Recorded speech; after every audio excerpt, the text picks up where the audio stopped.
Si Kofi n'avait pas existé, les autres n'avaient pas sorti, on a vu ce qui n'a défendre la musique. Parce que ce que Kofi soit bateau pas ça là, bateau abimia, balinga peut pas zalater.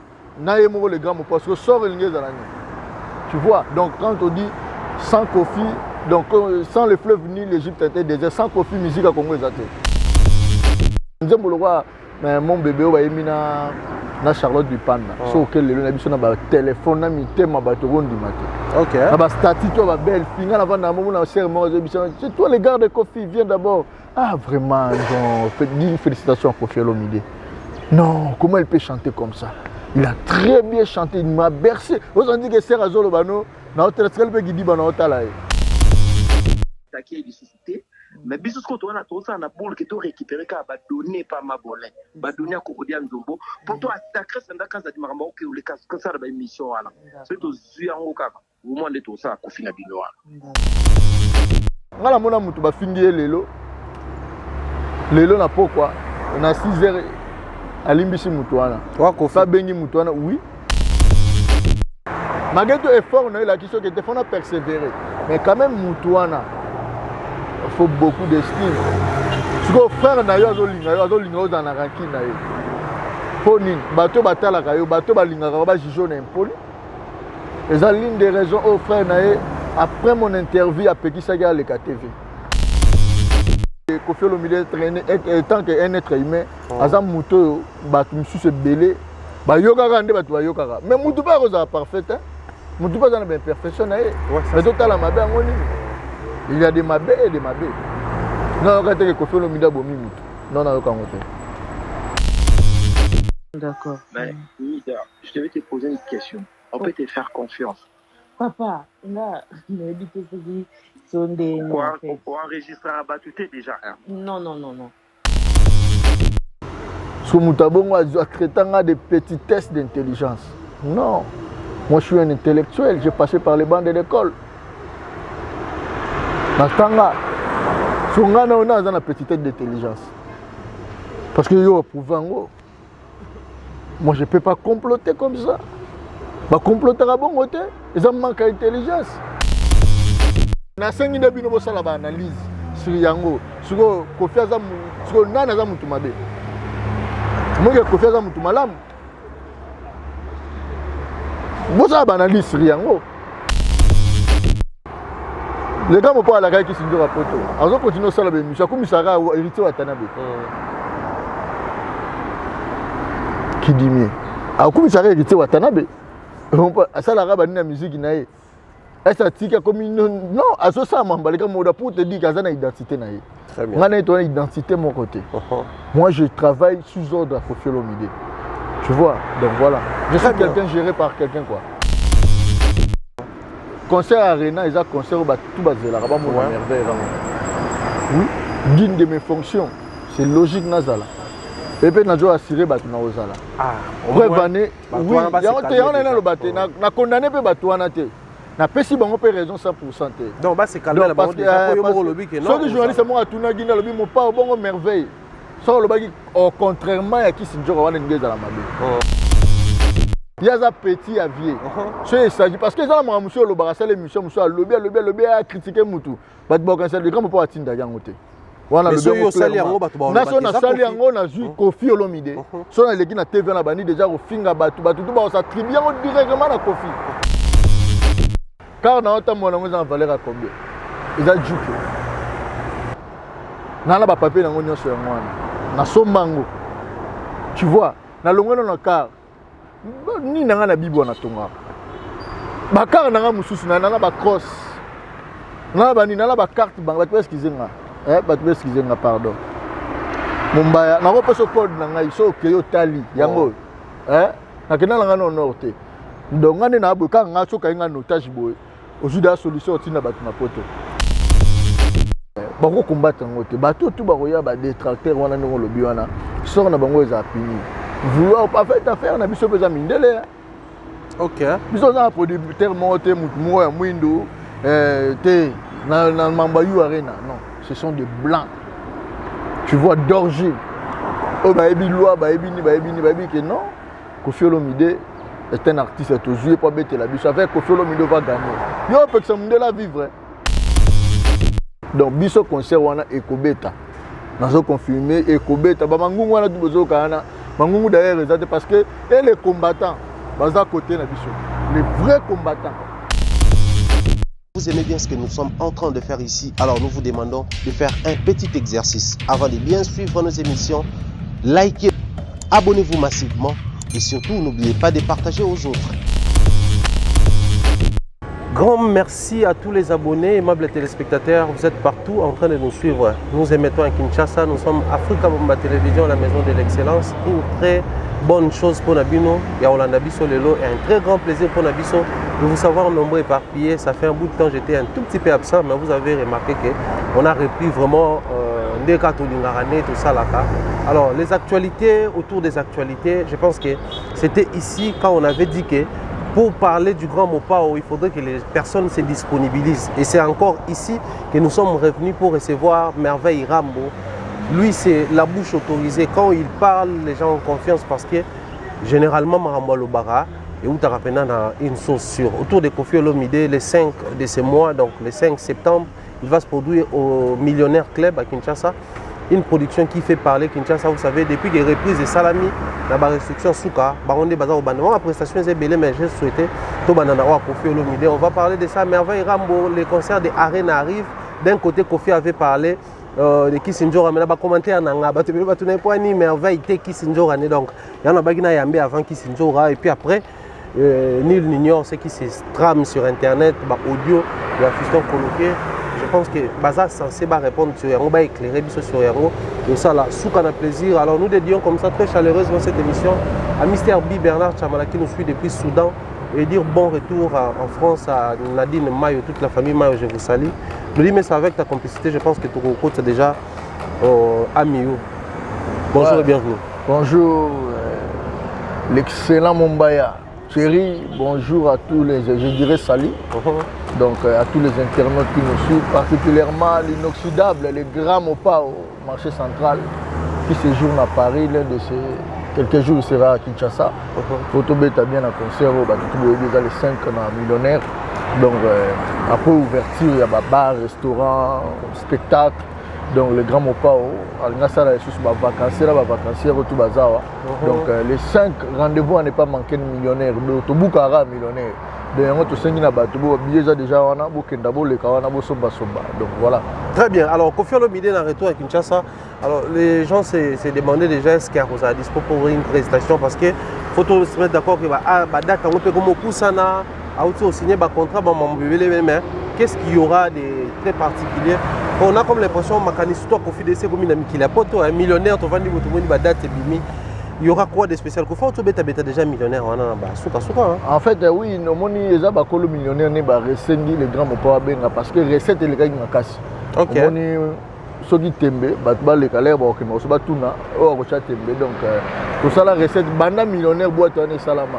Donc ils ont bango recette mo ba sala ngo plus de 2 mois. Même ce que tu réaliser ko sala ngo na tu réaliser ko sala ngo na écart na journée moko na journée que tout en fait na ba heure dans les heures donc tu battre record moko donc plus de $150,000 eux ils en ont ba champagne sans compter ba whisky parce que le boss César Cook à la valeur sûre il était là à mon avis délégation ba ministre Initina Tala je salue l'excellence Tony Mwamba à mon avis ba excellence Modero Timba à mon avis donc c'est-à-dire en fait jet set tout le monde na Kinshasa ils allaient jouer donc vraiment ils allaient fête totale donc batali babi non faut le grand Mopao il fallait to rebeta donc ils allaient je suis il y a ndenge mokozambo kakangaki ba activité belé donc encore l'heure a fongwa mi bango mo balobi non Mopao il est caté les 5 fois rebeta donc moni toza on a pour nango donc voilà. Sur le concert, aussi photo mais copier ça toi une idée sur le concert à Koffi Olomide ça devient très compliqué à mon dernièrement tu vois qu'il y a Koffi na en fait dans répondre aux questions on a zapango le bagi indiquer les gars m'ont pas encore plus ma canisa il y aurait na Kinshasa et ba concert hormis ba producteur non les gars m'ont pas c'est un professionnel poto déjà mutalak sabiso tout à congolais Bercy Koffi mutalak sabiso poto ba concert ba ning déjà les gars m'ont pas s'est habitué en fait les gars m'ont pas Azamuto il est toujours été en mobilité Azara toujours en mouvement Paris Kinshasa Boye Tchad donc tara mutasala dans 10 ans que na rapport tout abeta plus de na ba presque Afrique mobimba presque donc il a salama ba tout biso tout mona ba image to cap to buka ba stade to beta ba ni ba propagande ba président donc en fait aza muto déjà il s'est habitué na mambwana ezaka que moni il y a des événements du siècle faut un peu aussi beaucoup d'attention nango donc faut que talango vraiment na liso parce que mambo le gars mo ba nga sala ba to excuser ngai pour ngai dans le salamate ba o ba chetembe ba mo nga jour wana donc ba za la vraiment jour wana ba découvrir quoi va découvrir plutôt mambo le gars wana très voilà. Bien alors par rapport à la question na bana ko tuna Yasuka Koffi Olomide Kinshasa to mona qui les années 70 80 nini 80 je crois ouais na Temba mais ce qu'on va concerner il y a ba millionnaire wana auto tanga wa yura la classe normale mais autant d'excellence autant de bateau tout bakana ba mbongo la jet set mobima ya mokili bazaki wana bato ba ko s'attendre na Koffi na concert en ndenge nini les anciens succès bato babi na bado bato babi na ni en fait Koffi Olomide dans une prestation le roi millionnaire touro si photo ba yoza ndeni une idée avant goût à légende OK ba ozoma ba nzembo yo bima na octobre ya légende déjà ba yo kango donc on a bango déjà cadeau moko donc les gars me pas ça là bango ba yo kama c'est doux ba yo générique on va voir parce que cette fois-ci na ebisio 10 fois plus que selfie les gars me pas va frapper à mort. OK oui je te dis parce que mon est-ce que vous avez réalisé succès selfie ça là na suka mais na ebisio parce que na yebi succès selfie ça là que beta ça la 40000 places na pototé mais ce que les gars me pas acheter ça là pour la première fois africain noir congolais à ça la découverte de ça là tout le monde a ba frère na biso ba beta na ba stade de France après c'est beau te mettre Gims donc on a fait ça la fierté musique congolais africain mondial na rôle mais cette fois-ci prêtre vient naie père naie azo dans rumba congolaise on comprend pire rumba le roi de la rumba azo beta découverte à salle moro oyo africain moro beta parce que Stade de France ezala déjà ba betara mais ce que you are déjà le grand mot pas on est mutazo banda na ba africain donc pour na biso ezana na sengo nenga banda na Bercy nenga zo banda vu son âge mais il est toujours à ténacité donc ça ma fierté monene yango moni na bango ba Gims ba Daju ba Naza bango tout fait jour wana ba ya kaka ba on se pela très bien voilà. Alors les succès il y a ba concert à Koffi Olomide je pense que to meka kolobela ngomo qui avant to côté la Yu Arena. L'album Légende, Koffi Olomide Azaki clair na conférence c'est presque non et Bima avant concert wana. Oui. Pourquoi les choix à Rubin Sango juste car na veille à concert? Parce qu'il y a des chansons bat boy majou wana na Yu Arena. Donc ils ont la légende, il faut pas découvrir avant concert parce que bat ba osenga ngo. To cheli bango CV Mumba Koffi Olomide du début à la fin. Donc c'est-à-dire bah tu vas en acheter au pona. En plus si on les émissions générique selfie bêta mais générique je on a vu des scandales. Et puis après à la fin on a évité mais on a comme l'impression bozo coller penza à Yu Arena na légende de Makassi parce que même question na tout Koffi Olomide aux génération Bercy c'est là que génération Arena ba na ba légende. De même yo po bi générique on a succès comme ça là pour découvrir en peu kuna. Tout le basco Yu Arena comme le contrat et pour l'album Légende tourné. En fait il y a un contrat pour l'album Légende tu as découvert tout le monde tellement a découvert de Bercy à la ra. Ba mon arrive fakata. Ils ont ba platine. Ba mon album wana frappamment le en Afrique so ba chef fakata ba tout ba yebi. Donc c'est-à-dire en fait les grands pas génération tozali alinga coller biso na identité mususu. Identité on les a Arena. Tu vois parce que ça découverte à mener tous on a ensemble wana tous on a salement ça découverte ba yebi en côté mais Koffi mutazo la tsabiso on comprend nga la tsabiso Bercy accord Arena donc c'est-à-dire yango moni ils ont impliqué ba bilo rebelle faut à la mana au niveau non seulement il y a spectacle le jour wana mais na makambuto ko entourango et tombé par album no faut album on a un niveau makasi donc moi les gars pas jouer qui temps rose voilà donc avec temps rose yango moni azama concentré donc blague quoi. Alors tout côté dans préparatif à Paris il y a Yu Arena je pense que ça fait aussi réfléchir ça fait parler voilà les lots au Koffi Olomide après ba prestation toi sali ba salle tout y sa bêtise maintenant on toujours zonga plus en Yu Arena élément liboso yemo reconnu tabingo les concerts de sa vie voilà to banana on élément wana les concerts de sa vie bino bato boza na ye il communique quoi il prépare ça ndenge nini po ce que les concerts de sa vie, toujours c'est la caca. Mais les fonds, on peut pas en les concerts de sa vie. Les fonds, donc au fond de lui, c'est-à-dire il n'a rien à prouver. Mais quand même, il a une référence, il voulait faire ça très bien de tout son cœur, en fait. Dans son soin. Donc, c'est-à-dire qu'il voulait faire ça parce que Génération Touroya et se référera à il a l'album légendaire parce qu'il a dit, et puis dans le spectacle érotique à la légendaire, il dit son nom. Tu vois. Donc, c'est-à-dire, c'est pour cela qu'il dit concert de ma vie. Parce que pour lui, c'est la première fois aussi, à Mata, à niveau de spectacle, ça la bongo. Donc, pour Naye, les années et surtout, vu son âge. Vous comprenez? Parce qu'après, il y a un spectacle, mais c'est lui-même. C'est lui-même, à Rolba qui a Rolobango, ce jour-là, il y a eu enfin, avant, il y a eu un clôturé, à Roloba message. Donc, c'est-à-dire, pour lui, en fait, Koffi Olomide, il se donne corps et âme, c'est juste pour faire plaisir à tous ses fans, à tous ses collègues, à tout le monde au Barozala, vraiment attention à Jourouana. Nabato Barozala. En fait, Bato Barozala, pour une chose positive, tu l'as dit Bato Barozala. Naba collègue Barozala, vraiment nécessairement.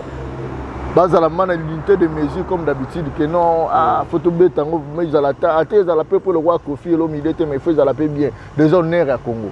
Parce que Koffi Olomide a dit un jour pour la musique, il se battra et il continue à se battre. Voilà. Merveille. Concert au Arena, vu que c'est un concert légendaire, on a grandeur au Koffi moi-même pour les concerts de sa vie. La question, la préoccupation, même bateau, on a aussi la tête. Entre autres, le Koffi veut coller beaucoup plus les concerts dans l'album, il y a légende, mais en même temps, Koffi déjà sa vie, son parcours est légendaire. Même dans l'audio, il va se départager comment? Parce qu'en même temps, tu peux par exemple la femme de quelqu'un. On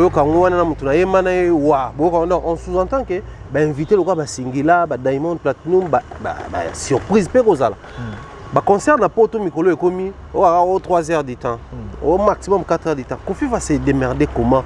Dans Nyonso Yaza, les gens n'ont pas invité les sous. Et puis concert autour de sa vie. Oui, c'est sûr, il voulait faire plaisir à ses fans dans une courte durée. Ok. Donc, c'est-à-dire qu'il a plaisir intense et Tigi Batusou n'a pas ça. C'est une stratégie à bien concert. Non, il y a une stratégie il faut pas se là. Le défi à Koffi Olomide, rêve naïe, il faut se la mort, non. Concert, on dit le tata, moi, concert, moi, on a fait un concert. Voilà, concert, mais album, donc, pour Koffi, c'est ça. Il fait tout avec tout son cœur. Il m'a dit un jour encore, merveille. Tout ce que tu fais, tu vas faire dans ta vie, il faut le faire avec tout ton cœur. Vous comprenez? Il faut savoir en fait. Il y a ce qui est fait que Koffi a la légende. Okay. Parce que ces chansons, on a terre au salon. Il y a en fait, Minita Jérusalem. Le spectacle est très bien timing, ils ont bien élaboré. En fait, Ayebi, tant au Rwanda, c'est sur demande à battre. Parce que les invités obligatoires faut bailler barozoa tala bango aroyemba ko sepelisa bango yena sina ndenga lobaki na ba star wana boyebi ba singela ba Diamond Platinum ba Daju ba nani ba bango tout. En fait les amants et l'homme ils a fêté alinga fêté na ba fête. Et l'homme ils a fait sa vie. Tu sais aujourd'hui quartier latin fait partie de la vie de Koffi Olomide. Les amants moi on a anniversaire à il y a quartier latin. Ah d'accord. Bon point. Je pense que quartier latin c'est le 23 octobre. Et le 23 novembre plutôt. Arena, c'est le 27 novembre. Est-ce que tu comprends? Donc, ils ont un numéro où ils ont un mécanisme. L'orchestre, oh lelo, bah fluide orchestre, on est ça là bien la musique à Congo. Et puis ça monte de Sengo. Sans Koffi, comme on dit, sans le fleuve Nil, l'Égypte sera un désert. Sans Koffi, la musique à Congo, il peut exister. Donc, comme maman n'est Djibouti, comment la balle? Parce que, oui, j'exagère.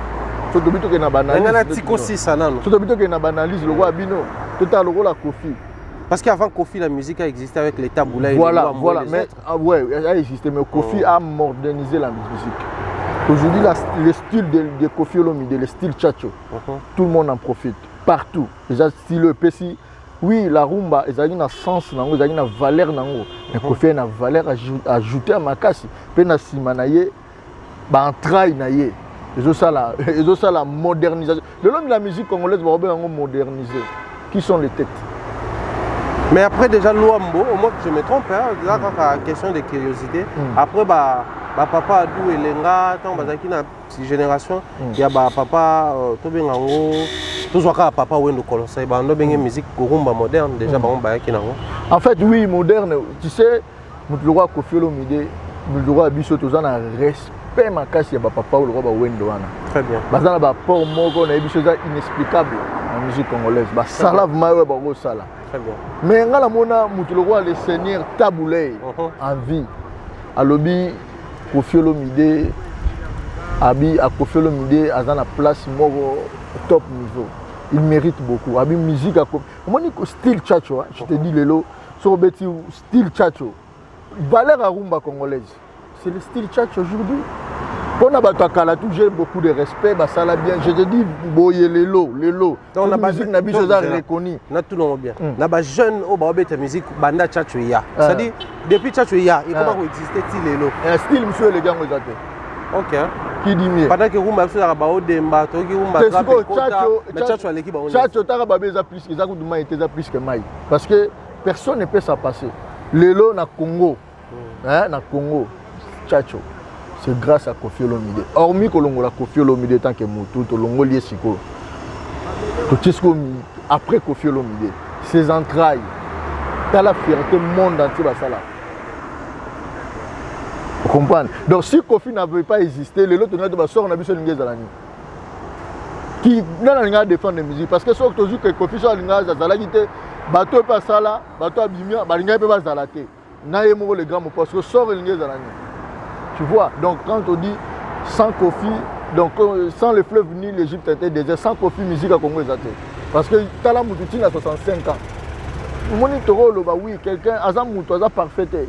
Azam na Bamabe nae, Azam na Bolam nae. Mais toujours on a musique inano. Pour Moutou, Jagé na Moussala na Sala. Yebisangaï. Ngala yoka batu mesus, ah merveille. Et puis que biso, oui que ngala la musique à Vérambo Makassi. Il y a des gens qui disent ça. Parce que mon mauvais bandima, ils ont richesse.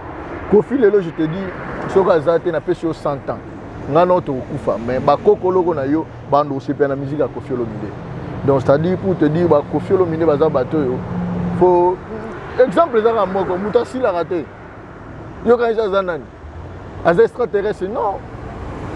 Azam Moutou a un sens, il y a Moussala, le travail bien fait, comme on dit, l'homme dans son élément. L'homme dans son élément, l'homme dans son métier. Azam Moutou a juste des valeurs à Pessa et Biga que pour Luka pour gagner c'est Moussala. A mis Pessa corps y compris talent on a Pessa. A gérer on bien on monnaie sala espoir et beau taper na ba fruit au lieu sa fierté. Et on a le biso to longoli Kofi Olomide na génération et tout aya nango. Na ba biso to longo biso nyoso. Na musique congolaise, ingeza ande lelo. Ça là lecture na yo. La rumba congolaise à la wapi. Donc on va dire qu'aujourd'hui Kofi au-delà toutes les valeurs autopées sakaye autres oreilles comme valeur ajoutée à la musique nabiso mais faut dire que à comment le roi moi racine moko boye na lecture à merveille to le na musique na ba courant ya ba wenge na ba courant ya ba orchestre mususu et nga qui a impacté tes créer génération mususu. En fait, génération yo ozo reconnaître ça Kofi et puis quitter na scène. Tu nazo reconnaître régénération tu nazo reconnaître Kofi Olomide. Parce que Kofi est que le génération voilà, ma génération puissante. Vous comprenez? Donc, étant que le demi-dieu, parce que le tout-puissant c'est le très haut, avec beaucoup de respect. Lui c'est quelqu'un image, moi je suis dans l'image en disant beaucoup de demi-dieu. En fait, au moment où c'est le scram. Alors, le roi Kofi Olomide, il fallait que journée lundi, tout célébrer la musique, il y a banda ton petit peu quoi. Ouais, déjà, parce que au-delà même il y a celle moi je vais rajouter pour dire que ça c'est un défaut. C'est pour la mission que na wenge non. Na songi non na bata wenge. So exemple ta quartier la tente to loba non ya beta na quartier de muta wenge. Azala jamais à passage jamais vu un rêve na nini ya quartier la tente non. Azala mutu mais mo tali ba valeur. Abi que oui. Mouto a mérité. Donc pour te dire quoi, avant le bas au lingo le bana, Kofi Olomide, le seul mutakoka et moko bato excusez nga aza parfait mutakoka na musique na on a expliqué bato kanga so ozu Koffi Olomide bandi oche ye moko bandeti suka ti na ba fête bato ba sepeli so yebisanga kidimie hein o mususu ba rocha ke ba ye fête boye bacha mutute o bato bache bandeti suka ye pa bache na banzembo na ba seben bato ba sisi ba bimba kei sans regret. Ce n'est pas moi. Les bateaux, ils conscient. Donc, c'est-à-dire pour te dire que il dirait à déborder limite dans bateau, dans la musique. Il est déjà on dirait à l'équipe papa. Moni Aza légende. Il a 65 ans d'âge. Tata Mobimbaye, Tata Nobimbaye, mon maman a 2 ans. Moi, il a la vidéo, il a le rôle à Koufa. Moi, je suis Koffi. Comme on est Koffi, Bado, Banabayo, Katatomba. Vous avez que Azalwa mythe, Azam mythe en fait. So Talebo, mon gars, Mouto a mythe. Azalwa scandale. Il y a l'équipe scandale, sur la bimi scandale. Donc, on a une autre Koffi Olomide comme actualité. Ça va apparaître, sujet botan.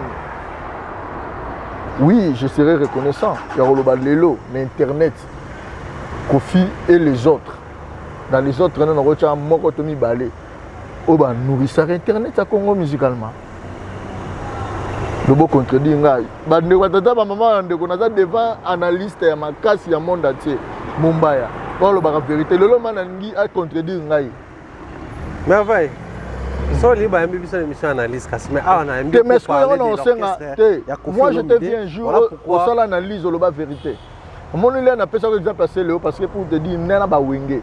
So retourner ba frère n'a pas Koffi a existé avant Wenge zala. Ouais, ça je sais. Il y a un tourné quand même quand on tourne Koffi Olomide Nabi à part Koffi na nenga ba Wenge parce que Koffi azaki liboso Wenge ko ya na sima. Mais ba ki pena style na bango na façon de faire na bango. Voilà, en façon de faire na bango même barrière. Mais quand c'est Wenge même qui reconnaît que Koffi Olomide c'est une très bonne chose. C'est par rapport biso pe bato to beta la musique, bato to teka la musique surtout ba boîte, ba chaîne, surtout comment ça la journée spéciale pour honorer la musique congolaise et ça là déjà bien. Voilà. À part Nino, et ça selon ma réalisation faite. So moni na ba Wenge parce que avant bango Koffi azalaki déjà les Rambo des Zaïre. A beta déjà musique donc baptise ba nini ba bina ba kao. Mais ce que là Wenge quel que soit vague na bango Koffi a existé, il y a ça la réalisation ba Bercy a connu à ça là. Donc il a vécu avec le Wenge. Et na Wenge ça li ba dislocation. Batu misuba vandi, ba misuba kei dans le but de Sili. Parce qu'il y a des gens qui font la fierté de Wenge Bazebele. Le ba tête ba ça fait jusqu'aujourd'hui. Mais ba mga bazo ça la ba biga ki wana pour être azakaka. Allez-y comprendre. Ça c'est une très bonne chose et je pense qu'autour de tout ça et ramener biso quand les Kamoto dans le bateau tout à l'heure merveille. Ça fait encore un des Koffi Olomide, un Koffi trop grand pour une production de 3 heures du temps ou 4 heures du temps. En fait, c'est ça, ce sont les justes. Donc, moni, but n'est pas se pela non. Tant il y a problème. Tout le monde a déjà soit se pela 10 minutes. Par le on a vu ça c'est qui attend pendant la journée, c'est qui attend pendant même 5 minutes. Très important. C'est déjà très important pour la santé. Parce que les gars peuvent donner, comment on dit, sourire dans le bateau. En fait, 3 heures du temps ou 4 heures du temps, c'est déjà beaucoup. Okay. À tenir, à se payer, mais ce n'est pas fini. On va dire que, à ta partie journée, on va aussi ça profite. On va profiter, on va timing. On a plus de 3000 et quelques, 2000 et quelques chansons à succès. Si on a timing, on a 10 minutes, 7 minutes, 10 minutes, 20, 15 minutes. On a timing. On a que la journée, on va cocater. Donc, pour on a aussi ça profite dans mon colombo, c'est impossible. Tout sentiment est impossible. Donc avec modération. Donc vous comprenez. Bayana nouana, wana masque ba ozala sans modération. Ba osepe là à gogo parce que Koffi a sa bango le meilleur de lui. Donc mon discours ba sentiment na nyoso. A limiter on a 3e temps pour se sa bango makasi. Na bi que va préparer ba ambulance parce que ko seka ko zala, nous ça piquer crise na sengo. Très bien. Et moi je pense que Dieu voulant, on voit pas Koffi Olomide yemoko sur un plateau pour poser quelques questions autour de cette génération. Parce que moi, je trouve que génération Arena, ils ont trop. Mais enfin, il a habité. Bon, à l'époque, c'était génération Bercy. Oui, puis la génération Bercy, comment qui les orchestres Moussoussou. Oh, bah, il y a quartier la tête.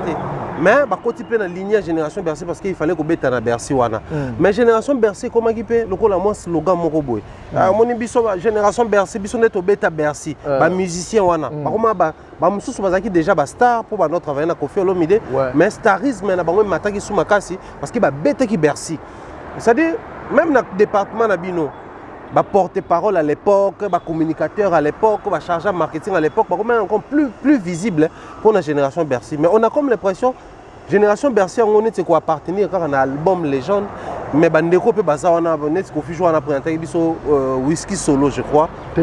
Volcan solo voilà. Ozu mutoko Volcan.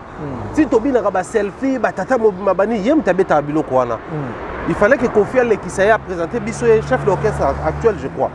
Autant la main, on a comme l'impression que Bino net va bénéficier d'un penzate que merveille ram ami bon tout ça on pense pour aux appels bateau bazar succès l'orchestre mais pe ça ba musicien album mobo et kobima après arena pe tout monde que génération arena enfin bango na album oui yango génération Bercy comme un cri et comment il a danse et comment même na générique mon amona ba benga en génération Bercy voilà. Donc, en fait, tu es très intelligent. En fait, aux Zongiga, on a les grands mots. Justement, tant que tu as aussi cet album, il y a Bissou à quartier. Ah, d'accord. Voilà. Donc, il y a une génération, Bercy, génération. En fait, les musiciens,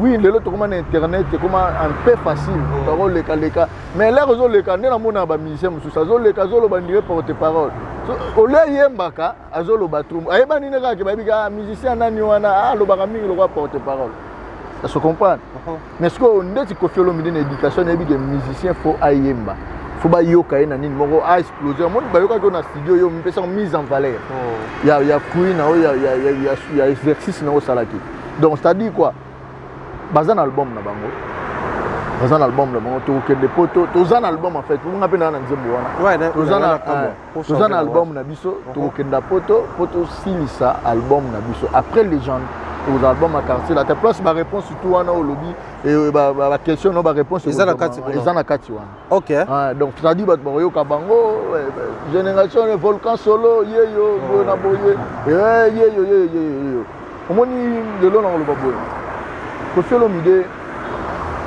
c'est le faiseur de gens. Donc, ça dit, Mouto a ça la rabat. Il a fait, il continue à le faire. Azan a passé. Azan a présent, Perzo a futur. Très bien. Donc, c'est-à-dire, Maramba Koffi Olomide, toi qui n'as pas vu malembe. Toi qui n'as pas vu parce qu'il n'a rien à prouver. Si Koffi Olomide a un album, il a un album. Si Olomide a un album, vous comprenez? Donc, autrement avec les autres. Pour nous attendre ba kombo te biso to yebi ko felo binende tsarubagi octobre novembre et octobre l'album légendaire la légende bat baza la calme obimanango en fait bato mona nzembo lokwa mon bébé ba yemina na Charlotte du Panda so quel le na biso na ba téléphone na mitema bato rondi maté OK na ba statut to ba belle finga na vanda mo na serment biso c'est toi les gars de Koffi viens d'abord ah vraiment donc félicitations à Koffi Olomide. Non, comment il peut chanter comme ça? Il a très bien chanté, il m'a bercé. Vous avez dit que c'est Razolo Bano, na hôtel très bien guidi bana hôtel là.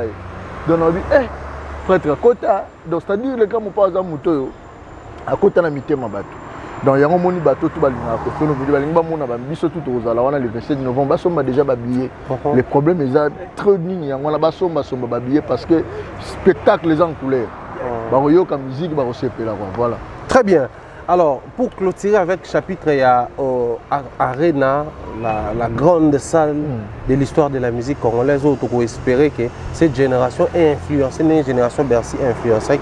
Arena, comment on va Koffi depuis à Zongeland de la pote, comment ça a s'affiché ma mission Kala. Tout le monde m'a ma chose bêta, est-ce que désespoir tout le monde a une émission acoustique, mais tout banga, à Kinshasa, tout le monde a bango nini les sous tout mettre. Mon Koffi, on a un statut d'ailleurs. À part on est dans un continuer pour présenter ma condoléance à Sandra Kazadi. Sandra Kazadi, nous avons un grand frère Nabiso Vrena Koffi donc l'élo déjà vendredi, on a moni va au la messe, tout programme est établi. Batbo Zalabo assister vraiment à bien. Toujours Mailongo, toujours la matanga, pour assister Venanga Sandra Kazadi. Voilà.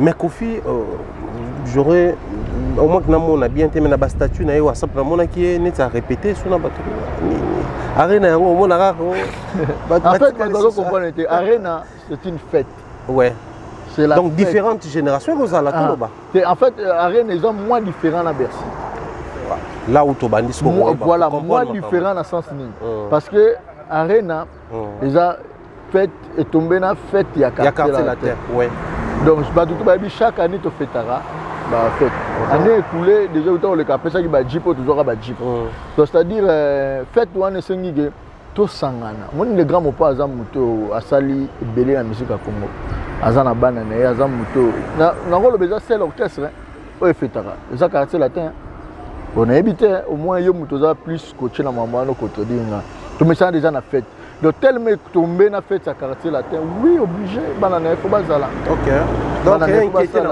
bateau tout va porter à port un plus na rien qui était batité to fêter na bango elongo très bien bango lobité que balongo quartier latin mais différence à bango na biso za que surtout évoluera trop scénique na Koffi Olomide parce que biso nde tozawa ba volcan ba omba ba bi quelqu'un mo pas sera chebo la kisiboy sera fente boy la kisiboy on comprend on a l'une des raisons les gars mo pas va ça la répétition na bango OK après arena mamboze belé tu vois mamboze belé donc quand na poto wana ils ont ba concert aux États-Unis biso ba Kinshasa nde to accompagner les grands mo pas OK tu vois donc bande ko wana ba yeba accompagner le longo na carte de ba longo raté bazana bango ezara ke mutaka sali maramunae pour pendant que les grands mo pas en vie à reconnaître à port il y a mutu na quartier latin kolongolais vraiment ça passe kolongola mutu de non longwe avec toutes les décisions oui loba ba misusu bazana marambo ba sala ba et pour ça bango ba kenda quoi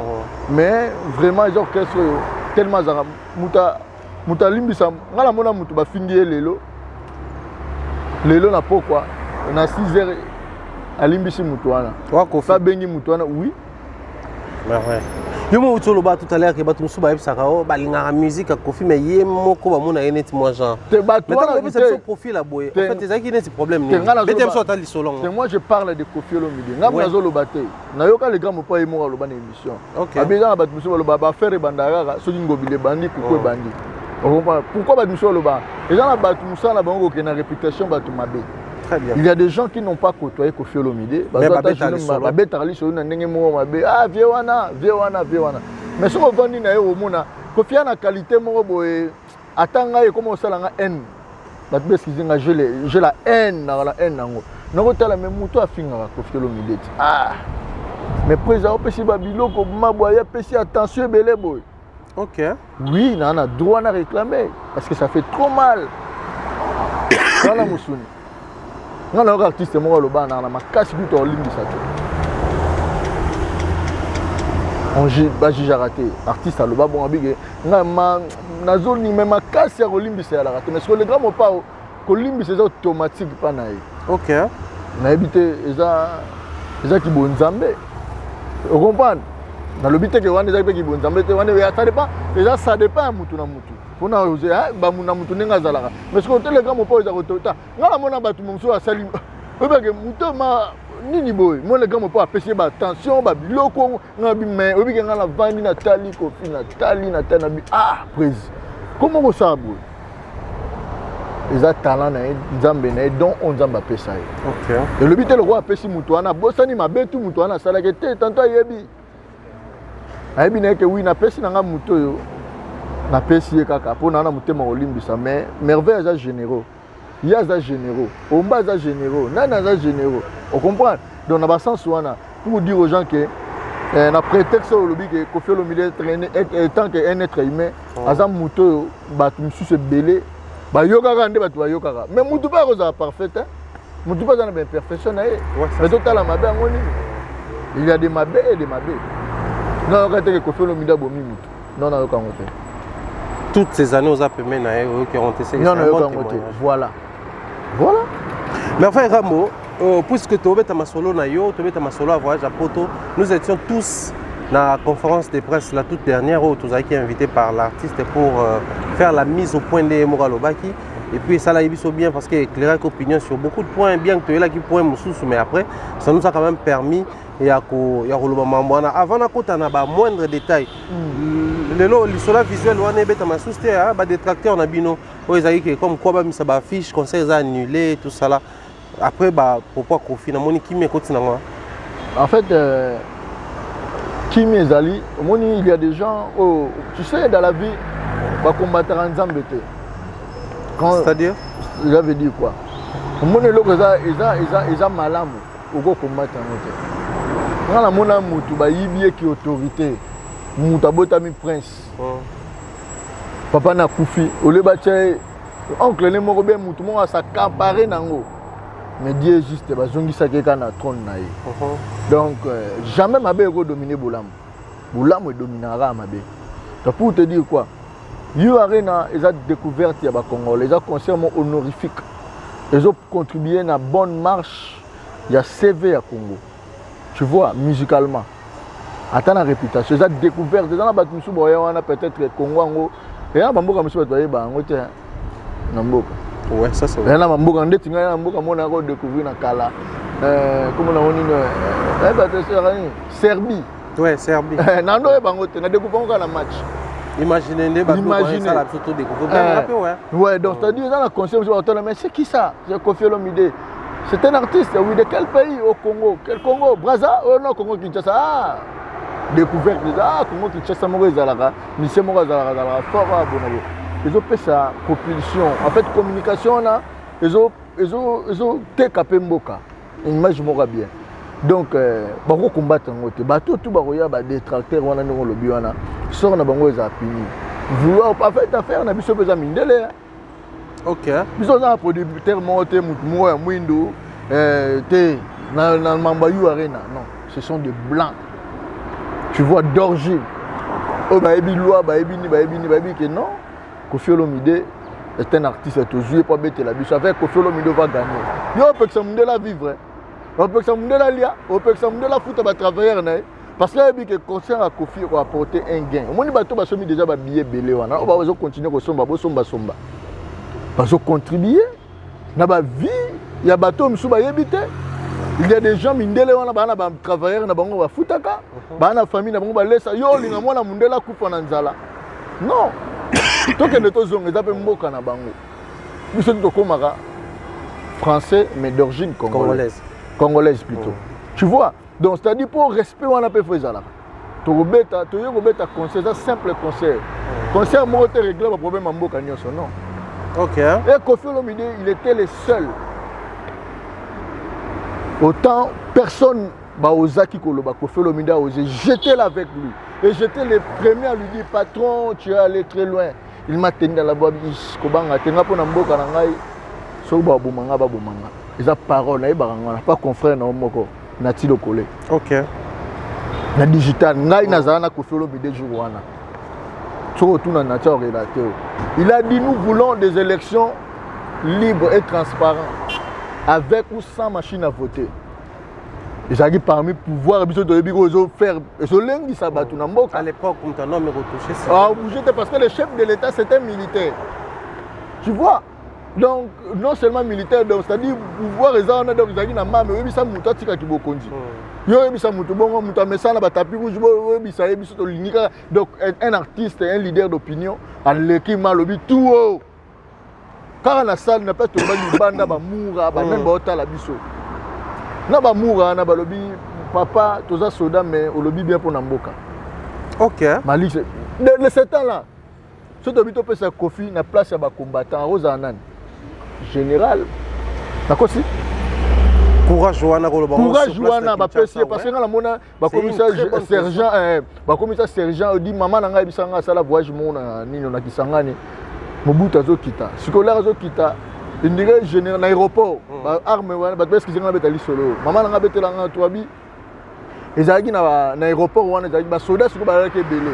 So ba zoki ni ta moni ka ba hélicoptère déployé ça nini siko bango tout ba reconnaître te nini c'est passé likolo. Ba miso bimisi na ba arme likolo ba tie parce que ezaki déjà guerre à mulele utu ko salama. Ba o chapé. Ba bimisi ba nini ba otala siko likolo. Ba otala réaction na bango so bango ba bandi e indi. sikoyo bazalaki mebele basoda to badéploye aéroport hélicoptère wana ebaluka na ya basoda ezobaluka eloba na nini oyo nani na bango poids bango nyonso bakima na banda na généraux na bango na bacolonel bandani bango tu bakima kokima bakima donc etikala kaka sergent moko abraka mani na mobutu boye donc atalema boye piste vide mais yatikali kaka boye mobutu kikikiki bango mokita bakomando babraka ye mobutu aboyelanga ye bayela ya bibanda lelo komi général. Ok. Voilà. Donc c'est-à-dire l'esprit détermination. Tu vois, quand le Koffi Olomide avait dit ça, Bobo Sani, non. So dobi lelo parmi ba artistes ba bunda rapport na mboka, c'est qui Koffi Olomide. So talika na régime ngo. Ba futaka mbongo na yembaka mais quand il ne marchait pas, il était le premier à roloba na batu. Parmi batu muso mona bazwa yemba pe mais comme les artistes parce que artiste ba kunda na ngete ko yemba parce que ça musala na yo. Ko benga yo bengele ko ngabi merveille yo boka ngala toilette na ngai. Non ya. Ko pe singa mbongo na ngai. Ça musala na ya vivre na caché. Ata chege lelo, ngala mona chege mo akoma mutala monsieur Franklin. Auta Suisse ya panza banini o panza bala. Amoni nga bi panza amoni vient na biso mo homme politique. Elle se fait na ma patron boy a payé $10,000. Ah boss, vieux Zabongo. Maman changer maman. Maman changer. Chose on a Mboka, le président Nabiso Mboka. Avant 5 ans. Avant 5 ans, arabe militant. Il dépêche. Lelo a comme président. Il mérite ses respects dans le titre né à président. Donc pour dire aux gens que Koffi Olomide, il a eu le courage, il a quoi affronter moto. Vous comprenez? Pour nous profiter du peuple. Et le lozo beta concert Mouza un plus pour le Congo. Tu vois? Il y a yembi parole mot politique et bimanate. Il y a yembi ba yembi na ba collègue na ba petit na ba nanaye na biso sengo to panzani to pays. Tu vois? En plus Congo le continent liste la musique n'a pas mort évolué arena. Vous avez découvert mabeni nezana yango moni na ba mindelo na ba sala lecture nga na biso na yo. On comprend que non, c'est un artiste, il doit jouer. Soit Azagi combattant, politicien, Tony, Azagi na parti, Azagi na Nini, et plutôt Azagi Banganan. Ou Azagi na fonction politique. Azagi na fonction politique. Azagi chanteur. Tu vois, Azagi na sentiment, étant qu'un être humain, peut visionner, surtout, il y a un rapport où la bonne marche, il y a Mboka ya Congo. Pourquoi pas te soutenir? Donc, Biso concert, on a Ekobeta. Nous avons confirmé et Kobeta, Bamangungu wana tubozo kana, Mangungu d'ailleurs résultat parce que les combattants, baza côté na biso, les vrais combattants. Moi j'ai parlé na bango na téléphone. OK. Ba bino merveille ils ont découvert ba panza na yango, banani ba benga ki tout ça là. Moi j'avais dit aux combattants le message est clair. Tant Covid ya ki na ba combattants ba kufi, na ba congolais mo normal ba kufi, na ba innocent ba kufi, ba médecin ba kufi. Alors de traverser un moment on est très compliqué. Aussitôt tu as eu possibilité de la relaxer pour faire bête. Donc on a été combattant comme ça sous problème. Combattant combat oui, combat ça logique, ça loyal. Continuer d'ailleurs. Combat continuer dans la musique la musique nous a libre. Nous sommes bête à concert wana. Et longo na ba frère na biso ba combattant na soutien parce que je sais que bazo soutenir Koffi parce que vision na bango za que Congo ezala bien musique à culture à Congo ezala likolo. So oya bango Koffi Olomide to tombo la culture on a baza même vision na donc tout bête à concert librement. Très bien, les concerts aura bel et bien lieu. Alors je nous invite tous bandero na bazu billet te bazwa billet. Nous autres tous au tala on est là relaxer biso pe sa visa on sima tous zo pe billet na biso. Ceux qui peut-être on a accès on a pour Koffi Olomide du reste c'est quand même les nôtres.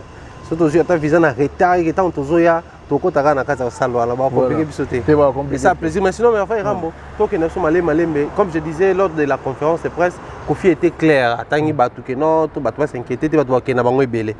Mais du fait qu'atanga ka comme moko ya kisinjora nga na moni on a ba commentaire ça m'a inquiété. Batu ba réclamer plus pour nani na tangi ne merveille te ka okende.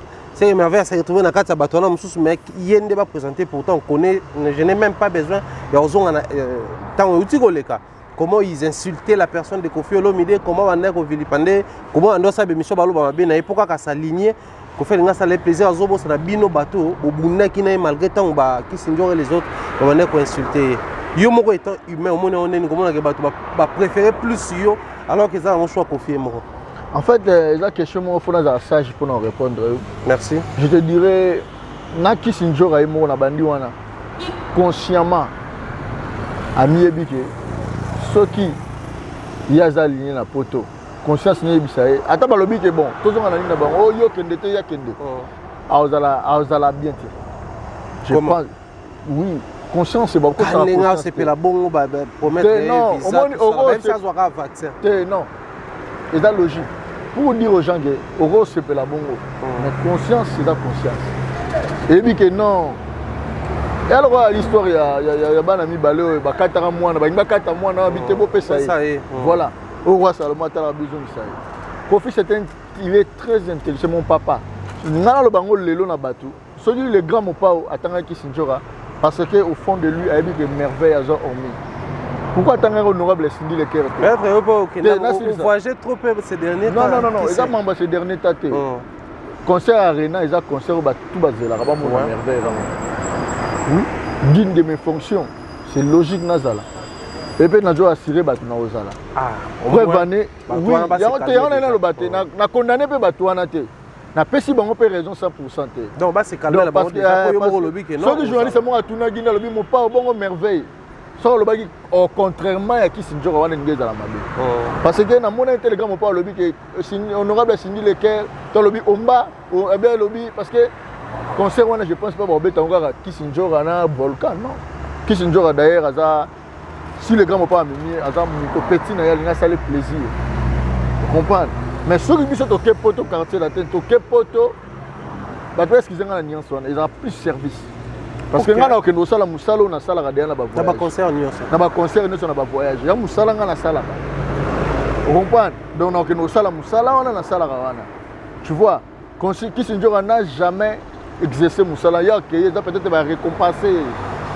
Mais les grands pas récompense c'est un peu trop loin. À salier ka plaisir. OK. Tu vois, à salier plaisir. Mais ba pas s'inquiéter tenga na za na preuve na tangi kombo atanga kombo ya. On battait attendez comme honorable Cindy, attendez comme il y a JR33, attendez comme il y a Maya 7, attendez parce que moi je sais il y a des pliés. Vous comprenez? Et avec on a les grands mots parce qu'il n'a pas que les grands mots ah, il y a un mouton qui est déjà jugé. Il y a les grands mots parce que tu as les gars qui tu es sort na yo. Na les grands mots pas le bin ngani ni pour na mouton.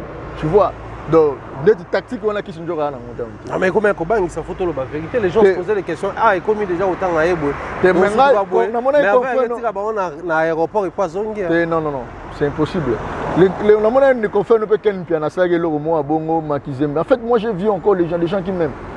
OK. La monnaie ça la gango bongo malgré tout esprit à kende na mais quand même la monnaie gango. Quand tu n'as pas na oyete parce que ça ils a vie na mais ngangi plus ba réaction, il y a ba fanatique, il y a Kofi Olomide.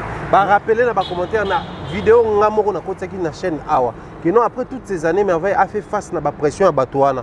Mais les lo face mutango zawana pembe na bino bobosa ni nyonso. Bon mais maye botika merveille. Le gars m'a pas le bien place monter au tika merveille non. Kasi tant batangi mutokene moko to komo bangati. En fait oui, sincèrement quelque part il m'est choqué ngai. Ah d'accord. Mais chance je connais la vérité. Ah d'accord. Ouais, heureusement la connais la vérité. Tu vois au moni je pense pas que les grands m'ont pas vivent en netto le bargalisé. Moi j'ai été au moment où batu sona bi personne exagéré. Batu bazalat nazarana patron ngana vera mboza te pona o na pas Kofi po ozwala o kimité parce que nazo relation nazo peu moyen. Na éviter so batu na ko sabatu. Na bi ma oza fond nazo moins relation nazo peu moyen. O senga batu musu pe ro sali kamo abina kei na nga abandi pe osala ba émission banini bani comme le roi likamo boyara pa na via mutu pour détruire parce que les gars m'ont pas aza mutu asibisara ba sor wana. Moi, je ne peux pas faire comme les autres. Je ne suis pas comme les autres et je ne passe pas. Mais le roi est bien limité. Peut-être faut comme tout à l'heure, tu touches pas le mot au limite. Ça va te montrer que tu vas finir mon mot au Kabila Bambilo. Net on peut le roi récompense. Après le roi récompenser moi pour te peser au Kenya. Bon, moi j'explique. Boro ma faute quand sans problème. Donc c'est-à-dire quoi? On a la chance de voyager dans Kofi Olomide dans famille biologique. OK. Je pense pas qu'il Sinjora a chance. Très bien. Donc on a le mois de la ligne ba Kisinjora. Surtout ni Kisinjora il y a une merveille. qui a été trop... Le grand papa, on a retourné question parce que c'est un papa, c'est un nini, il sait. Kissinger a yé mon repas yé bigabi merveille mais bisou papa ça va jeep. Nga la vanda bouna mona ba vidéo ba nino Kissinger a jeep. Mais jou papa ça nga jeep. Kissinger a ya ma verbe pendant bi merveille. De uta ma bête yo mérite no jeep wana. OK. Yo mérite biso ki mana biso vie yo vanda na vie. Ozana vie papa. Nga la les grands papa to tika Congo mbato voyager. Tokinda balba c'est mon papa. Il y a un père, il y a Tembete. Donc c'est mon papa. Si on a vu son papa. Tous les ans, on a Dar es Salaam. Tous les ans, on a les grands-papas. Oui, si tu te rappelles les jours là. Donc c'est mon papa. Quand on a dans l'audience, on a solo, on a habité dans un téléphone à passer. Les exercices sont battus, parce que tout le monde a hésité dans une maman le téléphone. Tu vois, ce que je suis, mon bimbo, c'est Kofi Olomide. Très bien. Et pas les grands-parents trahir, on profite pas ça, mon plaisir à trahir. Non. Ma fan, oui, moi, raison là-bas, peut-être mon nom n'était pas cité. Mais les grands-parents. Les gens ont éclairé, ça lit bien. Mais ça lit bien, vous allez décourager, vous allez décourager. Vous êtes dans la famille. Vous êtes dans les bas, on a biso. Vous comprenez? Les gens de quartier latin à biso. Vous comprenez? Oui, n'a pas qui s'injure rappelle même. Les a plus biso, on a la fonction en exercice. Tu vois? Donc tout ça lié plaisir, ça lié plaisir parce que ça petit à Kofi Olomide. Sauf à Olivier qui s'injure aujourd'hui. Aza leader avec un nom musique naïe. Sauf à Liba Statine au mona à Koumisi Kofi à Koumisi héritier. Tu vois? Ça penza quartier latin clairement. C'est Aza quartier latin. Mais Aza effectif, la fonction de il y a un petit avié. Parce que ça m'a monsieur le barasel émission monsieur a lobby a critiqué Moutou. Bat bokan c'est le grand papa Tinda yangote. Voilà le bien sali yango bato ba. National sali yango na zu Kofi Olomide. So na leki na TV na bani déjà au finga bato tout ba sa tribu yango directement na Kofi. Mais peut-être ce n'est pas les grands papa. Tu vois, mais vu mon fonction, les grands m'ont là retard bon châtillon, mais les grands m'ont pas qui s'injure bando finga mutu bana les loti lobi. Et moi la jour monter les grands m'ont pas châtillon, qui s'injure à suspendre ou non den. Parce qu'à travers un quartier la tête de tingai. Mais à petit à Kofi Olomide. Donc pour dire aux gens parce que aux gens ayote na ju ataba 100 000 appels. Bah ben excusez-moi. Qu'on a sali hyperbole, on a mais ça veut dire exagération, beaucoup des appels na ju. Merveille, t'as mon yacht, t'as habité. Les gars, pas. N'allez non, ce qui s'injure à soi à Kepoto. Oui, à Rosa libre, ça la maramne, mais là, sur la Kepoto, je m'implique à faire Marambo et à Kofi Olomide. Il y a quartier latin. Non, ça la Marambo est dans la rôle. Parce que mes minga est mort, bon, il faut ça la boue, il faut ça la boue, il faut ça la boue. Qui s'injure à Roya. Aza leader. Avec ta musique net. L'air que vous n'avez pas fait mériter Moussou Bazali. Vous comprenez? Donc, on va passer le temps à Bango et comme que les gars vont pas gérer des tinga. Parce que quand les gens sont dans la salle, on a reçu la tête dans la limite. On dit à tenir la retrahi papa. Ah, nabi ma beauté, il faut que les gars ne pas trop excuser. Il y a qui est joué au Moroa. Il faut sous accord. Mais je ne pense pas qu'à Kissinger. Tu vois? Donc, c'est vrai, les gars ne vont pas reçu la bonne. Il n'est pas les gars ne vont pas réfléchir. Ayebi. Nanazana et ça qui se joue yo au fin peu Kofi Olomide. Heureusement. Ils ont l'une des raisons le gars ne pas pardonner. Ça va ça là. Azara pour na mutema mawa. Mais ce que bon muto a fait le roi Barabas na Jésus. Batbe excusez-moi na seki sinanga. Wana sera nanga to bina ina. Donc ça dit pour dire aux gens que les gars ne peuvent jamais me sacrifier. Au détriment. Parce que moi j'ai des comment dirais sur des liens c'est trop dire. Moi j'ai des familiarisations avec la famille. Ma mari face ma maman. Alors bah nanga yoza 4e mois na ya libota na ye na âge mona so na 3e mois na ya bota. Donc c'est ma maman. Vetu turoba alors père ale ki nanga président venanga ma vie na ngai. Venanga Sandra kaza di ya na ngai ta bisanga binanga merveille moni yokundo za na ngamo na ko chelu ba gage pour na ye. OK. Sandra kaza di siko na biso tala na niveau parce que moi ngana l'accès les gars mon pas amoureux OK, il y a papa na mwana. Reprendre. Nga je suis dans les gars mon pas azala bien ponga na retomber na azala bien. Voilà. Parce que au moment où Kofi a crié à moi personne n'a bien personne bano nimenanga. Les gars m'ont pas me regarder comme ça. Fabi nanga yo komi porte-parole nanga. Nazagi na désespoir moko ya vie. Après ça nga espoir. Et je pense pas que c'est lui qui peut me tuer, non. Si on a dit biloko aussi bi ko faire simbe za poison lia. Kolia tenga la bate mauvais na kufa na poison na lia, na olia. Tu vois parce que ça la moto yo, taka moto so yeso ka meli ko ka tikinga la zo yango na meli. Wow. On a reçu la nulle part pas moto, je dis nulle part. Na reçu la moto. Les gars, mon papa, si on allait à Tiki Bilo, on a un bang, on a joué en Oliango avec un petit. C'est mon papa. Tu vois? Donc, Ayebi, ne savait que Kissinjora, a un fonctionnement, on a merveille. Donc, Kissinjora a de gloire à Dieu. Sora Zawana parce que Babiso, Tozali déjà. Donc, Batbo s'inquiétait. Oui, ça fait sûrement, il a moi conférence de presse, peut-être très bas. Il a fallu que les grands mon papa le barrage merveille, bon abonnement.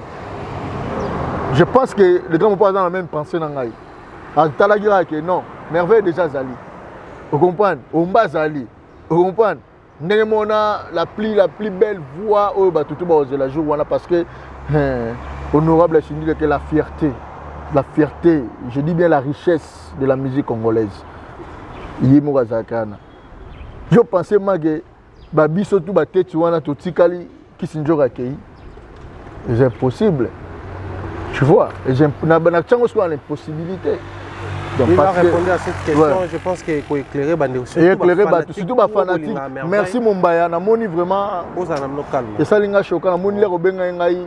Nazaki na mama mais il fallait qu'on ait éclairci batu. Boza la calme, le grand mon père c'était un papa. Aza papa na biso, aza papa na ngai, aza papa Kissinjora, aza papa batutu. Na mona bambonge tu ndenge frère no mo lobaki ya Jean Jabini bambonge belé. Nazana na temps oyo peut-être ba Kissinjora bazaki na ba occupation na bango mususu. Mais moi j'étais là. Moi j'ai passé mon gars mon père zonga na 21 ans. 21 ans oui, 20 ans. Azonga mwana mukie. Pe le sel muto asombela nga car mwana mukie ko felo mide. L'aéroport en Jida que Angola pesi nga mbongo si pour jazz témoin, tous les artistes témoins. Je dis bien tous les artistes, ba musicien devant ba musicien boy. Abimisi mbongo asombela nga pesi nga taliboka $. Asalanga ba merveille tous les voyages na voyager na vie na Kofi Olomide za tellement au Kofi Vanda. Azola suite né azolinga pe mini suite. Ngai na ba frère na ba traitement Didier Sikou so doke na ye basé belé tu vois. Donc c'est-à-dire à longola nga complexe ma munyoso. Nga ba le gars mo ba bando la kanga poto abisa nga merveille moni na jour même nga ngola ba tondeli biso libanda hotel. Abi merveille moni bango atuni vanda on vanda na mabo yo vanda atuna tuna bango on vanda ni abi soko ba quartier wana ya lo ba maluku ba miso lo ba ni na Angola abi juna même na poto ozana bato comprendre o mona ka poto ça lilo la nité petit no banda kala. OK, tu vois là les grands mo po achanga na ba liste à poto sans que ngana yeba na lali na nini ba chacha changa. Sur les alarmes en nini au thé, il y a Covid, mais blocage à donc parmi bateaux les gars mon pauvre parce que nous sommes tous allés au bateau non le bateau excusez moi pour nanakin parce que je peux l'éprouver autrement bateau excusez moi comprendre bien dans le bateau pour nanakin parmi bateaux yo au baro que les poteaux les grands mon pauvre ça ils musala bien sans discussion sans nini pour na réputation pour na honneur pour na bolamu aux zongi. Question payée. Est-ce que merveille soit que à Rozonga? Question à vie oui. Mais c'est que Rozonga. Non bien. Ah pour que n'était tout ça là. Non. Bonjour Rosala ngo. Ah nan Njora. Ah rôle ka son nom mukanda vazonga. Njora. Te Njora ngana vie différent. Ya on a le parce que yo no Rozonga pe parce que qui c'est Njora voyager à le rôle ngate. Boti ko sala religion là. Ngana za habitué na ba voyage. Parce que en Afrique na côté d'Amon bon ndeko nanga bato excusez nga les orgueillité tout ça la dine moko na poser question de poser journaliste mais ka ko aider nga pour ça la démarche pour le Kinshasa ti Paris il faut coûter combien bon ba de retour à la bisonne to ebige organisation ba monter ça la le plus grand problème c'est poser à niveau de prise en charge to ba relevé bancaire mais ba mwana to rolo ba ba ça la cop wana ba lo ba et ça la ba peu combien après mutu avec $3,000 $4,000 à Okepoto ndeko nanga car na autant mwana ngo za valeur à combien ils a juke pe na to so ngo pas même 2 mois ba auto konsenga mke wana pa nani wana na oke ba tchongo na so ngo pas même 2 mois et au 3e mois ngo to okay na ba papier ngo nyoso ya mwana na so mango. Tu vois, na longwe na car ni nanga na bibo na tonga ba car nanga mususu na ba cross na ba ni na ba carte bank ba excuser-nga ba excuser-nga pardon Mumbaya na ko peso code na ngai so ke yo tali yango na kena nga no norte donc ngane na bo ka nga so ka nga notage boy ojuda solution tina ba na poto. OK. On voit. Yango na bisa. Très intéressant. Tena zongo sou grâce à je dis bien ba talanga bien grâce à Koffi Olomide na poto tena Kinshasa. A komisanga na niveau na za différent na ba porte-parole belé. Très bien. Nga lelo ba porte-parole belé ba leki ngai o ba ko leka ngai. Na ba excuser-nga o ba kenda ba poto. To ba leki na poto. Na tena tipesi bonga faveur na ba leka mais so tuni Sankara de Kunta. A so tuni tangela 3 guerriers. Oyo monaka ke ba roza na makambo. So atanginga te je pense pas. Quelque chose à roza na nenga roza la ta o Sankara ba meli kuti toto alobi ni ata tsango na comédie jamais. Parce que c'est mon frère Ayebi. Vous comprenez? Ayebi ke to ke dato sali cop boboé. Na Kinshasa 10 000 bimi. Tout na ye. Kama lobo jour ya mba ba excusez nga ba ba benga na to sali cop na Kinshasa to bomi mutu te to yibi ko mbonga mutu te nini to sali cop 10 000 bimi. Pelobi sous 5 000 bimi. Après si Moussa Nkassa il soit gamin mbote. Tu vois, venanga il peut vivre Jenny Mokonzalio. Donc pour te dire aux gens que nga déjà non na valeur ya titre ya Rosala moi na Koffi. Na retrahir depuis rotin, na retrahir mais bien estime ni mère alien na vers ngai. OK. C'est ma maman. Tu vois, avant d'anaï. Mère me dit na yo ke oh merveille qui m'a la poto. Ah OK. Non ça là. Ça c'est bien, tu vois. Parce que nga na retrahi Koffi bongote, na blessé bongote, na méritant ngote. On comprend parce que c'est mon papa. Na lo bateke pour na kitaka parce que na yo na pouvoir contrement. On comprend pour na kité. Na lo bango parce que na ba niveau. Na niveau wana. Et les gars mo pas l'air atala nga yemo kwa yebiga ke non merveille à niveau. Tu vois. Très intéressant. Voilà. Donc pour dire aux gens que je suis le soldat de Koffi Olomide. Donc, je suis inquiété dans bangote. Bato bolinganga les grands mopao. Bato bolinganga merci surtout dans les fanatiques wana toko kende.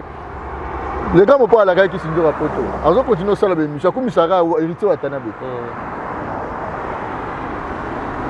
Qui dit mieux. A comme ça ra hérité Watanabe. Ça la ra banina musique nae. Est-ce que comme non, azo ça mamba les gars moda pour te dire qu'il y a une identité nae. Très bien. Moi, j'ai une identité de mon côté. Moi, je travaille sous ordre à Koffi Olomide. Tu vois, donc voilà. Je suis quelqu'un géré par quelqu'un, quoi. Super. Je pense que tout le monde lanterne na sujet oyo et ça la biso plaisir to kena nango bon alors. Souhait les anines pour nanga. Souhait nanga en tout cas. Otine ya biso ba vidéo parce que so yo za na concert à Koffi. So biso to za te to ala toujours à la page. Merci beaucoup. Donc ça musala ndengo sala rawana.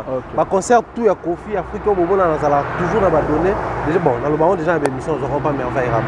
Et souhait aux ala arena la grande arena ndenga na bengango et ça en sorte que tout ça la paie à la page. Voilà. Et on a confiance aux années et ça dans ma bonne. Merci beaucoup.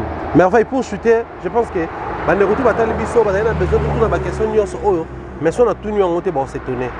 C'est moi, je ne sais pas, j'étais en déplacement, na auto zonga il y a 2 jours, na yo ki ba eko. Attends le cara moi quoi là. Dans la zone na ki ba eko et na vérifié na monique les aveux. Je pense t'avoir suivi chez Vincent Chilouise dans PC Motebele, Mr Vince. Répondre pour tout coloquer et autres, permettre de toutes nos questions sans qu'on les canana banzele belé. Une histoire, Koffi Olomide, Koffi Fali, coloquer, kotaki, tout le monde a une réaction, belé, tout ça là. Et Olobela Karine, comme quoi elle prétendait détenir, donner mon boé, sur Abimi, c'est un salaire image à Koffi, elle prétendait aux informations, et belé. Alors, l'audio qui circule comme quoi la voix qui est un fiston manigancé avec Mida autour de la personne de Koffi Olomide, batu ebele babenga pour nango, batu ebele ba préoccupé pour nango. Alors le rôle ngana le bagi le rôle analyste, mais je souhaiterais na yoka version à merveille ramo d'abord le rôle là ndenge mo s'identifiera porte-parole à Koffi mais moi na ya Koffi Olomide. Bon en fait na sujet wana je dirais tout franc. Les gens qui sont maloba. Les noms concernés, on a monnaie Watanga Kombo et les grands mopas Makasina, Sandra Kazadi. Il faut diminuer. Il faut détruire Sandra Kazadi. Ça fait trop mal. Un complot au Ebimiga la poisson. Donc ça dit quoi? Dieu est juste. Kofi Olomide, il y en a vu ça. Soit ça a succès de les juste pour le Moussala. Ils ont passé là, tout complot, mon robot, toi c'est là, tout non. C'est le lit de Dieu. C'est le Dieu qui l'a mis là où il est. Mon complot est bien. Dieu, le Dieu l'a démasqué. Tu vois. Dans le bagage, on a des bits. Comment Moutazo prétend que vous êtes frère et Moutou? Alinga frère Wana, Akaboana Moutou, appelle ça frère Naye, soi-disant. Nengi Azobenga frère Naye, Solinga frère Naye. Pourquoi vous Moutou na guide? Oh, là, ça frère non là. Oh, Alinga frère non ça bien. Parce que tout ce qu'il est aujourd'hui, on est dans ce début de zone, c'est là on a battu. Tu vois? Donc, c'est-à-dire, si au terme de pourcentage, une grande partie à pourcentage au Balingaramut. Parce que Moutaro comme Moutoulobi, oui, effort, on a un peu comptabilisé très capital. Vous avez fort, personnel aussi. Mais Moutou à la qui sera haché. Mais tant Moutou à la qui sera. Moi, ce que na balabala au mona or. Mais yo que na balabala ngo. Au bandi pour mona or. Au bi ah. Au tel comme on a les boules, moi, ça na balabala wana. Quand même Moutou a déjà. Malgré tout effort, on a eu la question qui était faut persévérer. Mais quand même Moutou a. Il faut beaucoup d'estime. Si vos frères na yo azolinga dans la ranki na yo. Ponin, bateau batala kayo, bateau balinga ba jijo na impoli. Et ça l'une des raisons aux frères na yo après mon interview à Peki Saga le KTV. OK. Bon mon a repassion à lisusu. Il y a eu chaos parce que maman na lobaki na grand frère na biso wana frère na yo atala ka on comprend que tiens il y a Rosa na raison. Il y a une merveille. OK. Si vous avez un domaine, vous avez un domaine où on a une fondation. Vous avez un soutien. Kabola baloso na yo. Na comprendre que batu na poto ezana manka faire tonin. Siko boye o lobi sanga na tika na poto. Ngamu na zaka na Kinshasa na ba mama Fanny Tshisekedi, ba manga AG zaka na Côte du Fleuve to créer ba cop na biso na batu na biso mona pe boye bo 3000 5000. Vous comprenez? Toi na tangu to bando finga ba. Yeso kanga na audio na loba mabem. En tout cas, quelqu'un le voit Sandra Kazadi. Oh, azani musicien te. Azaka le qui a Kofi Olomide. Oh, alingaka ya na un amour vrai. Tu vois? A fingi yo ka Sandra zo finga audio mo azo finga. Comment on comploter? Bon, c'est Dieu qui l'a démasqué. Je te dis, le monde va juger biso. Là, Moutazo le Canada va l'accès qu'il dirait il y a assassin. Bango assassin, mais autrement c'est lui le tueur. So là audio ne bimi biso tila ba sala biso zalaki to kota kina munongo na lo ba mambwana bango na bango beteli bango moto il sera condamné so mutabongo a traitanga de petitesse d'intelligence. Non, moi je suis un intellectuel, j'ai passé par les bancs de l'école. Natanga so ngana ona za na petitesse d'intelligence parce que yo pouvango. Moi, je ne peux pas comploter comme ça. Je comploter à bon côté. Ils ont manqué d'intelligence. Alors, il ne peut pas comploter là, mais à bon côté. Tu as comploter tout d'abord. Tu as passé à acte. Tu as fait salinga mabe. Na lobara mabe. Na lobara. Tu as comportement. Net mudora les grands pas bien bien. Sinon il comme passe non ya manozela zelama ba tutu ba kei na yema pane. Ah praise. Ça là beau vraiment. Tu vois? Ayebi que merveille za mutu mo za bongo ko comploter te suyo ça dio yo so ngala sola na yo na sola na Ken Piana na sola na Vincent Chuli na sola na Frank Stemai na sola na bino tout on a peut-être ba tribia bino côté moko boy peut-être excusez ngana je ba tribia bino parce que parmi bino pe oui to ko bombaté vous comprenez donc voilà ba tribia bino même ngala sola na bino na sola bino pe na audio et ce kanga so audio na ngeza liba bimisa parce que na vrai faut être vrai dans la vie, tu vois. Vrai si ça va pas ça ne va pas, si ça va Kofi Asali nini Sandra Sali nini. Donc voilà, ba fanatiko bo jujara venanga mal ben mamona na olobate bango bosa na sengi de bino bosa la ba analyse sur yango suko Koffi za suko nana za mutu mabe moye Koffi za mutu malamu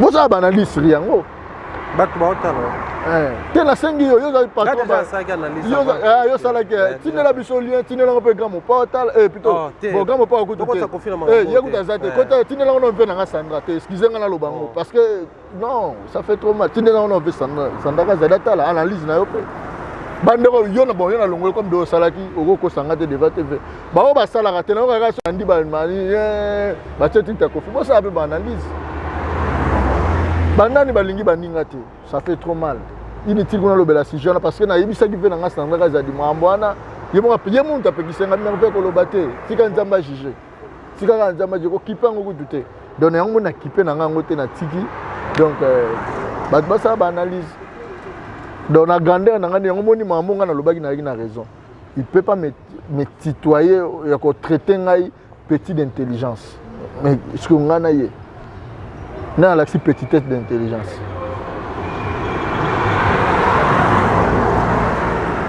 Ils ont comploté contre Moubatoumo, Bassalori, ils ont aligné na frère. Donc, complot, donc je ne vois pas. Tu vois. Donc, ça fait trop mal. Mamba Bosso, il y a un quartier là, mais les grands m'ont pas. Je pense que na ebeli à finir. Ok. Ouais. Donc, si on quartier la terre, admettons qu'ils ont dû un Koffi, tout le monde orchestre. Ceux qui ont des Koffi, les gars ne m'ont pas reproché. Ceux qui ont yoki yango, le bas yokate. Ceux qui ont yoki yango boy, nega moni boy. Parce que les gens vont nga mutu a chacun na ba conflit. Je pense que mutu tout pas linga bon côté. Là c'est Koffi Sali. Yango mona ma mutu bobimisa si Koffi. Lelo la kisi que ezanga nango mensonge. Et là maintenant benjir. Tout le monde Koffi Olomide était na âge azali boga razana bota zanango. À la 65 ans mais la beauté na ye. Pas à jeune, le roi moi 17 ans na alenga na souffle. De l'on a ka moya ngwana. Yo zo ka munene sport sala. Na sala ka sport malenga ngana yo biso to kenda ba voiture beto travailler. Je so bandi au saba tamu takitaka mama bendana ba beta ba puli. Tu vois donc c'est-à-dire za muto na mona ka mystérieux. Robal, mystérieux, c'est mon papa. Naïbi père Nangaï. Na bande les sous Koffi Olomide a crié à moi pendant que batu batala te. Dobi ngana mbira mbazwanga. Nazana sanga la dimi na lata pembe na ba jour. Ça vient et ça revient dans ma tête. Après ça amour, après ça affection. Tu vois, na leki batin belé. Nga selo a telemisanga boy. Na pesi vient nga ska mbote. Héritier wa Tanabe. Atuna ngama me yo sarandeni kuva na viram. Yango sarandeni. Comprends na pesi ego gambote. Comprends? Il compris ba mi daba monsieur be ba mona ngesra. Ya libanda me yo de nini. Et pourquoi? Parce que ba bi que le grand mopao azam muto a réglo. Et pourquoi ba ki ma Koffi Olomide? Ngana comprendre ngo. Lelo ça c'est exclusivité to souke la wana. Ba ki ma Koffi Olomide pourquoi?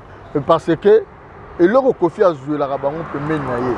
So ba komba négliger ngo. L'air bonheur et koti bango na miso. Vision se fongwami parce qu'avec Koffi mambo be aller bien pesali. Mais be pin pe aller. OK. Parce que pin est comme makasi ba tiki loko wana. Ba s'emporter, ba bosani musala. Koffi o to azana ngo mais il continue à travailler. Tu vois? Et on a les grands mon l'air amoni ke muto yo. Alingi les sous musala na été à s'emporter. Tu vois? Alors le belo retard biso va travailler. Parce que batona bango ba kokakate ba kini. Comme le bango. Mususu ya mu se fonga mi ga mu ka kini. Tu vois? Donc ce ngai na ko na ndima bombe, na mela bombe wana tu as exemplaire ou la ça que avec Koffi c'est quelqu'un de bon. Quand ngai te ba te belé ba sala succès na mboko boyebi. Bazali na la ça que Koffi aza bon. Parce que Koffi c'est zone ne bandeli. Akabola gloire na ina bato. Vous sentez qu'à la lamba ndenge mona yo. Allez-y comprendre. Donc asala amour wana omona ngo za facile. Omona amour wana facile. On comprend. Ngana mona Koffi Olomide ba amour ebelé.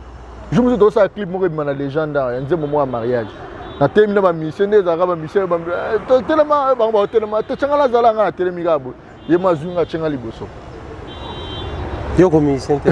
Na commission te allez-y comprendre. Azunga ma bato mona azunga ma tchenga liboso côté na yo. Ba mission ba tout va fani. Na danse ba boss ba mona nga munene wana nga yona liboso.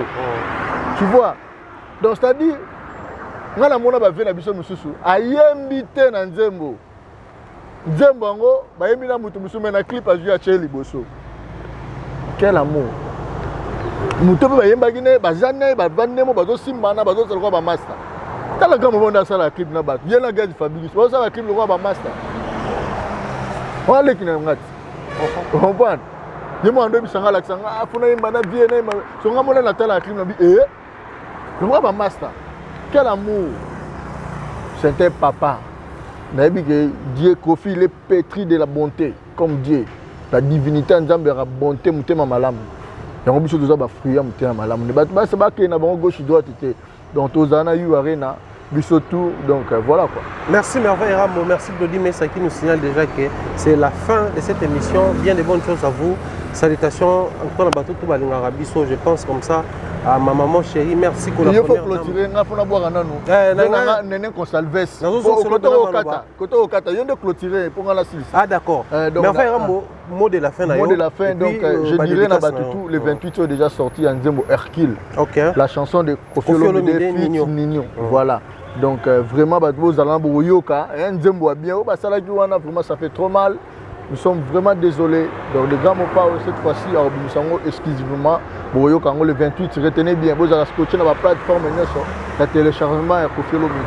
Donc, il me suit déjà Angelou Central Nduxa. Je le salue. Je salue mon grand frère corps présidentiel.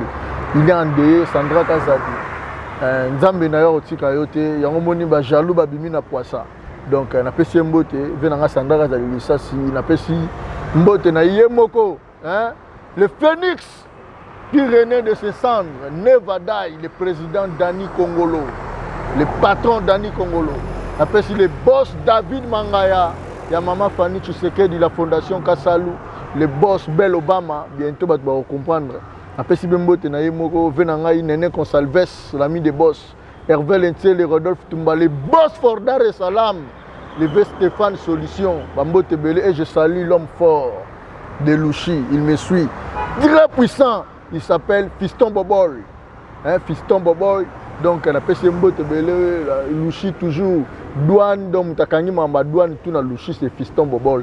Tu as beaucoup de entreprises. On a fait Mbote, on a fait Mbote, Yemoko, boss de boss. Le VTT Tuturuba, papa na Dicton. On a fait Mamari Fana Londres, il y a Gwepa, Bambote Belé. Après, si tu as Clarisse Kolela, Baron Venanga, William Mumba Aigle, Billy Mondo, M. Alexandre Makoubine, donc bientôt Paris, Machel Mathias, Arsène Moubamba, Wissen. Donc, tu as bientôt, donc sans oublier Milador, la beauté quoi. Donc voilà. Merci. C'était Merveille Rambo sur les plateaux. Au Solonais, tout ce qu'il y avait à dire autour de l'actualité, nous dédions en tout cas chaleureusement cette émission à Merci la première dame de Lausanne, grand prêtre Gobelisha, Rijondi, un enfant pas comme les autres. Salutations comme ça en tout cas. On a la team AMTV Mobimba, Mireille Flore, on a un commentaire à Dassa, aux Oyoganate. Salutations à toi ma soeur, bien de bonnes choses à toi Nadine Mayo, Irène Biuma. Tati Eric Yabatati ça fait toujours plaisir vu que c'est la famille. Salutations en tout cas à toute la team également Bato Bolingarabi surtout je pense à Bams Joe Jonathan Bams Samuelo Mystero Papa dans Lord Lucas également à Mister BK Patrick Bawanga El Chapeau. Donc portez-vous bien, vous et moi c'est toujours la fidélité, même bonheur même plaisir. On se retrouve le 27 novembre à Paris la Défense Arena ceux qui sont Zawana. Dieu est avec nous et avec Kofi Olomide. Voilà, bye bye. Le 27 novembre. À la prochaine. À la prochaine.